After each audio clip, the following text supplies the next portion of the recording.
Welcome to Chris Collins Unleashed. All you have to do is listen.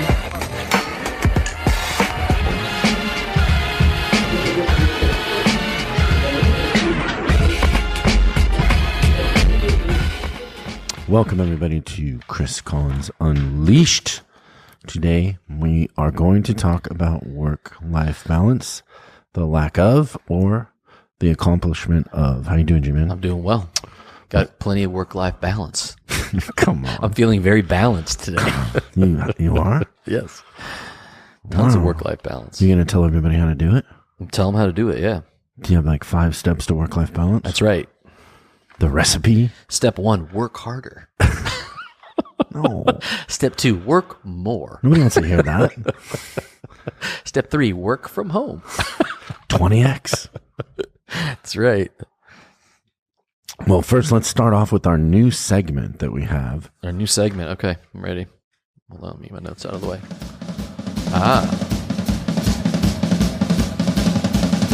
Stuff I love. You know what we love?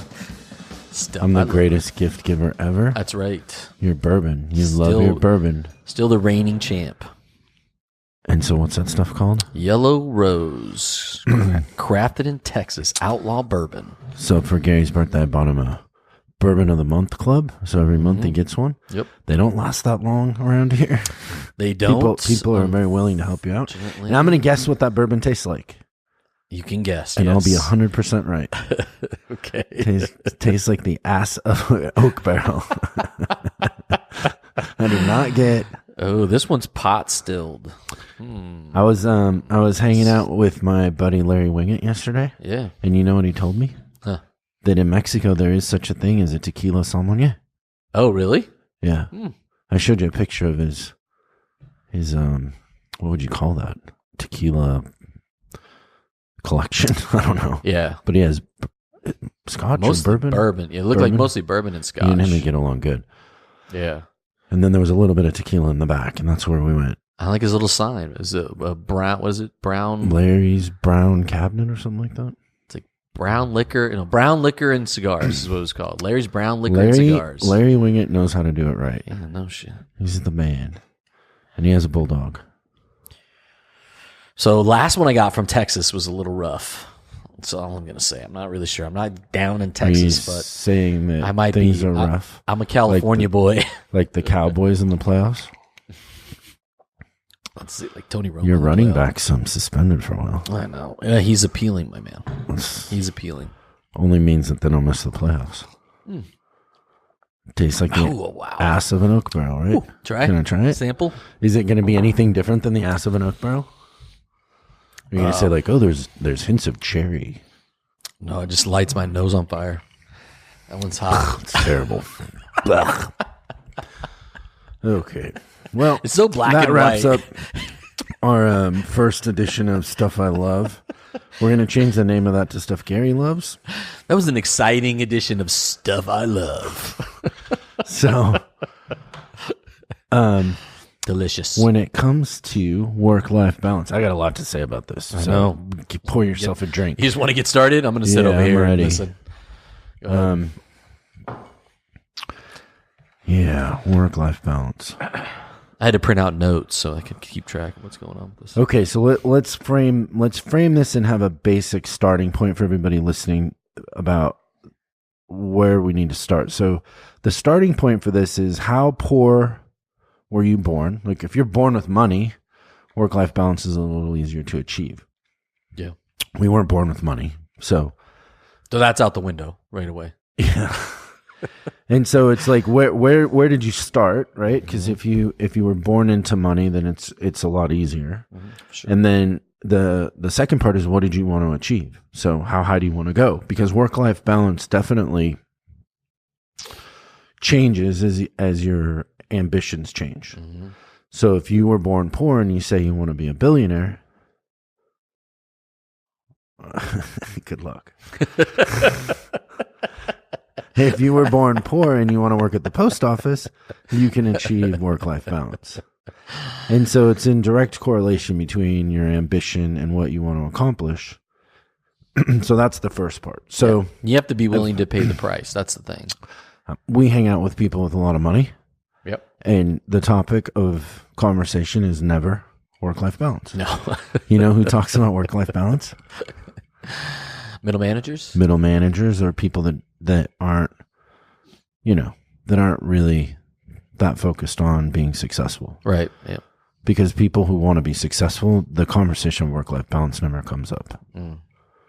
In fact, I was at that mastermind that we're in. We were at an event, and Tony Robbins came to speak, right? And that was one of the funniest things, is somebody went up to the microphone and asked him a question, and he laughed at him because they asked the work-life balance question. People don't think about that. Mm-hmm. If you have, so part of the key to being successful is clarity.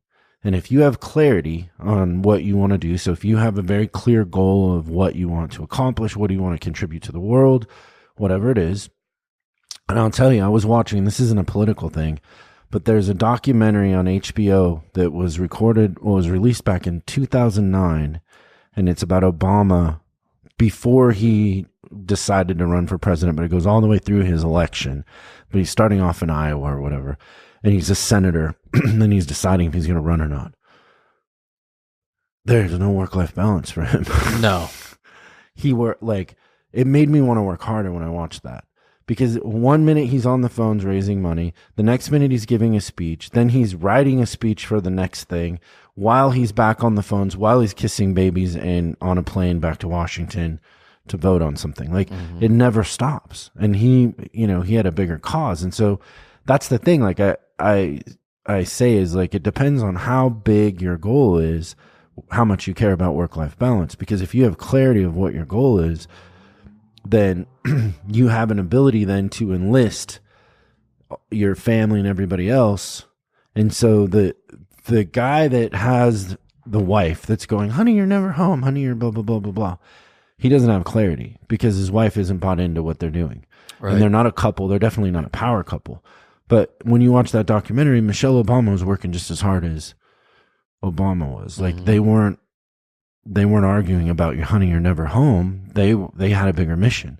And so if your mission is to contribute something back to the world or accomplish a certain goal, and it's big enough and contagious enough that your wife or family or everybody are going to buy into it, then it transcends and the conversation of work-life balance doesn't come in. You get obsessed. Right. And you go for it. Could you imagine Michelle Obama going, you're never home. You don't No. He's like, yeah, I'm trying to become president of the United States. What's wrong with you? No, It just doesn't even compute. Like it wouldn't happen. It just wouldn't happen. No. It's too big. And it's too big. Can you imagine just Giselle? Is that how you say it? Tom Brady in the playoffs. Honey, you need to come home and play with the kids. They haven't seen you in a couple days. You're at practice too much. They're always working. No, he wants to win a Super Bowl. And the talk is about a Super Bowl. And they get on the phone and they're like, Daddy, how was practice? Are you going to win the Super Bowl? And so the problem with family not buying in and your spouse not buying in and work-life balance is your goal isn't clear enough and you're not, everybody isn't on board with it. And so I think if you're a couple, husband and wife, and you have a big goal, that conversation happens between the couple, not alone. That isn't a goal you go after alone. And so when somebody comes to us and they're like, oh, well, I'm having a problem with my spouse. They say I work too much and this and that. It's like, well, was it their goal or your goal? Because if it's not your goal as a team and you guys aren't a power couple going after this goal, it's not going to work. So they have to agree. And then when your spouse agrees, you have to have the conversation about what the price is going to be to pay, because you're not going to go from one income level to another income level without there being a price. Yeah, for sure. Nobody hands it to you. And so I think the rest of the world thinks like, oh, I'm going to get lucky and there's all these levers and magic pills that I can take. And I mean, there are things that you can do to relieve the stress and manage things better. But for the most part, when you're starting off, when you're trying to accomplish something and you start with nothing, their work-life balance isn't the focus. Yeah, you have to invest the time. And I think too, if you're a middle manager and you're you're working, in a job and you're not really building equity for yourself. You're building equity for somebody else, and that changes the way you feel about it too. And people like that want work-life balance because they're investing their time. Yeah, they're getting a reward, but at the same time, they're not building their own thing, right? So if you're building your own business and you're like you said before, you're working towards something much bigger, for yourself and for your family, then the work-life balance conversation kind of just goes out the window because you do what you got to do to get there.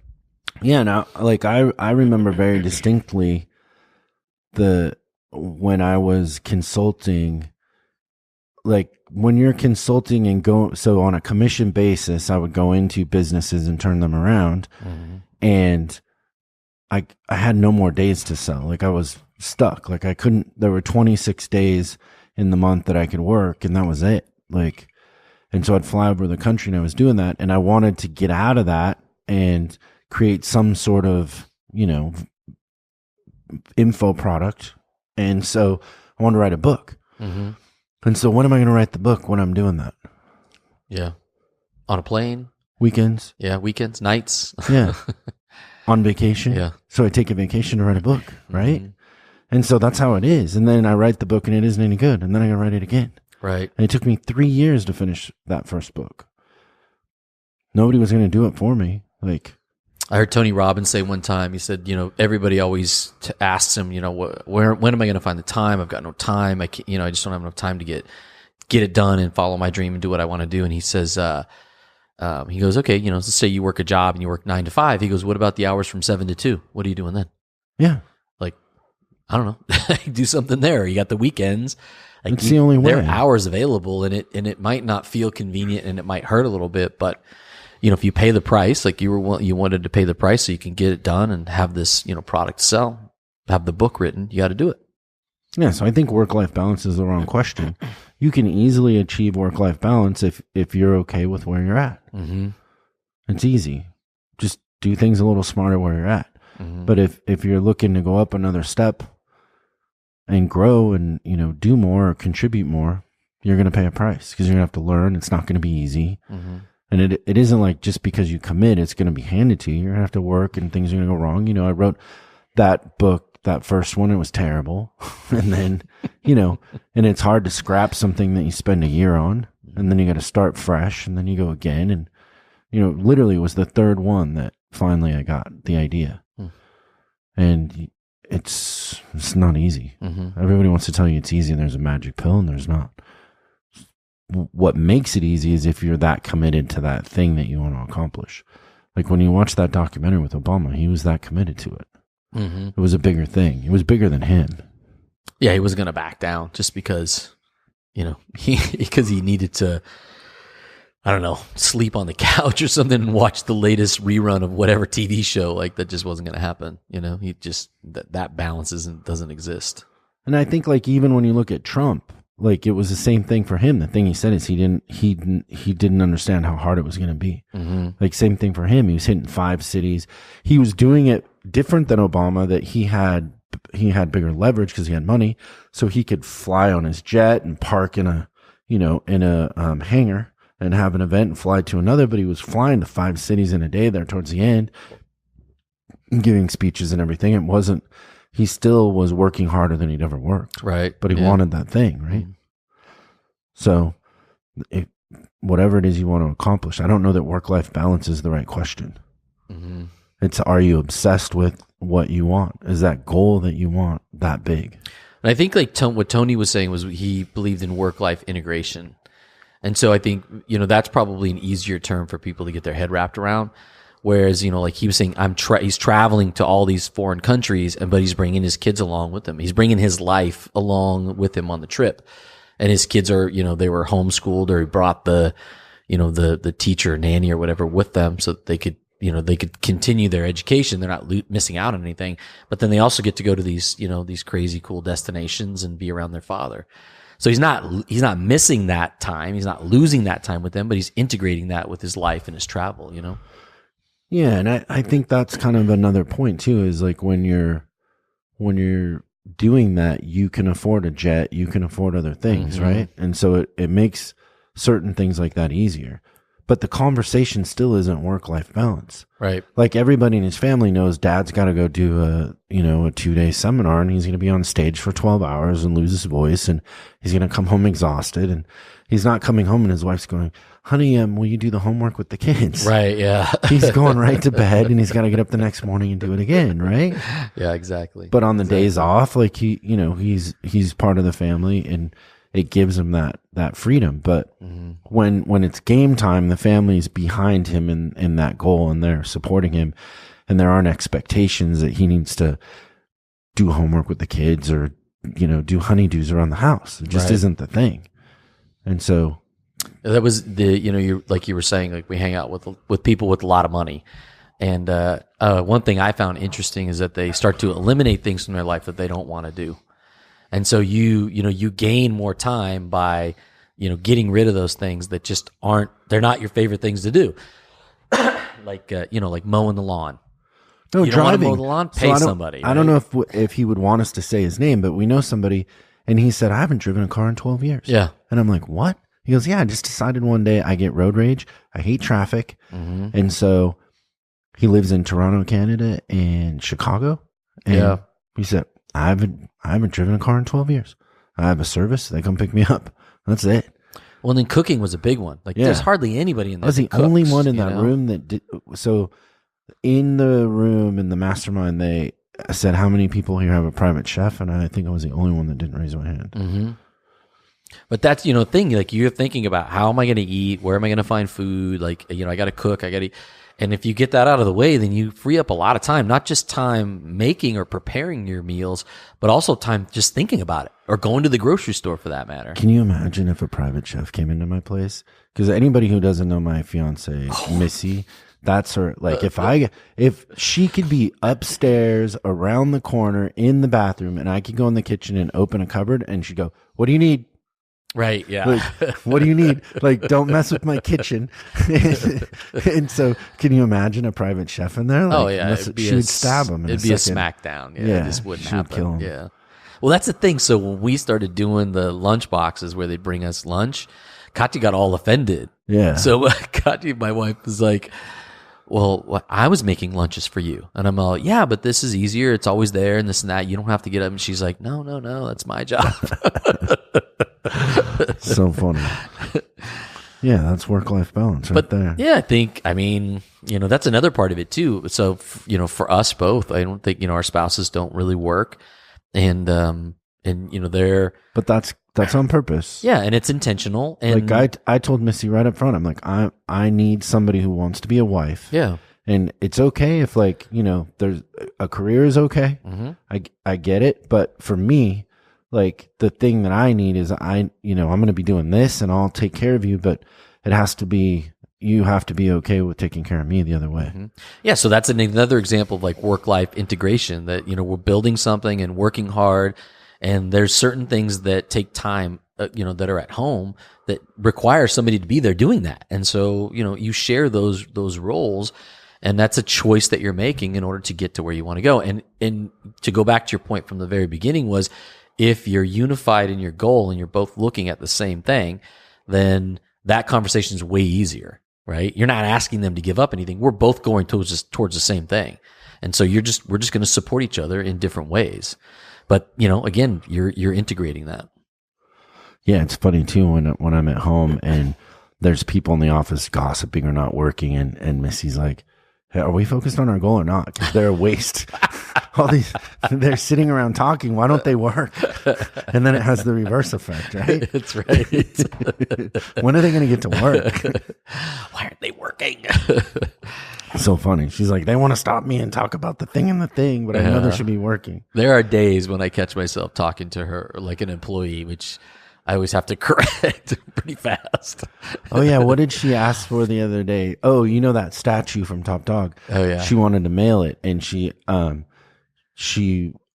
were getting bubble wrap for it or something, and she asked them to send her what they ordered on Amazon, and they wouldn't send it to her. Oh, really? And they said, oh, there's a business account separate from the personal. And I'm like, what's the difference? Right. I cleared that up. I'm like, she can see anything she wants. But what's a business Amazon account? What does that mean? How is it not the same to her? Yeah, exactly. Like, she just wants to know what the bubble wrap is. But it's just interesting. They make the separation between the two, right? Whereas you don't see it that way. It's like they're all one and the same. Work, life, this, that, personal, business. It's all the same thing. Yeah, it's funny that, that's a funny thing, but it's cute. Anything else you want to say about work-life balance? What about all those papers you have? I got tons of notes. I told you didn't need that. I have it. So just they in did a little case. research for Gary. They gave him research, and he hasn't read it. Just read the top of that. What does it say? It says the main idea is, what does achievement look like to different people? It's up to you. What do you want to achieve? If you have lofty goals, then you're either obsessed or you're not. Oh, well, That's pretty kinda good, what huh? That's kind of what we said. What's the next one? 6 tips for better work-life balance. No, it says The one under. Ariana Huffington's Sleep Revolution versus Arnold Schwarzenegger. They're talking about sleep. How do you stay healthy while achieving your goals? And what price are you willing to pay to get to where You're you going want to to put go? on 30 pounds. You're going to smoke a lot of cigars and drink. Mm-hmm. And you're going to be stressed all the time. That's right. That's fine. There's nothing. I see nothing wrong with that. If you get whiskey of the month, you're set. That's us. We're here to tell you the truth and contradict all the lies out there about work-life balance. That's right. You can have as much work-life balance as you want. Just it's relational to your ambition. Yeah. That's it. Exactly. And if you have big ambitions, get your family and everybody on board and have them want it too. Otherwise, it's not going to work. Go after You it. can't go after it alone. Go after it like your life depends on it. Like a honey badger. That's it. If There you're going to you do go. that, where's the balance? There's no balance. Like, You're I'll all stop in. breathing for 5 minutes while I balance my life out. No, if you're going That's- after like your life It's depends like on it. That's a funny. Go. That makes me think about being in high school, and then I decided I was going to be a famous drummer, right? So I just practiced drums all the time. I was like obsessed. And everybody said, "Well, the drums are cute. That's good, but you need a backup plan." And I'm like, "There's no backup plan." I don't know. Like, there's no backup plan. I've always lived that way. Like, Yeah. you're all in. Like, backup plan. So now I'm going to spend 50% of my time on a backup plan. Right. Like, pick a side. Yeah. Burn your ships. Exactly. And dip a toe in. Yeah, it's good. Well, thanks everybody for listening. I hope you have a great week. Please share this with your friends and tell everybody about it. And we will see you again very soon. Yeah. Don't forget to subscribe. Thanks.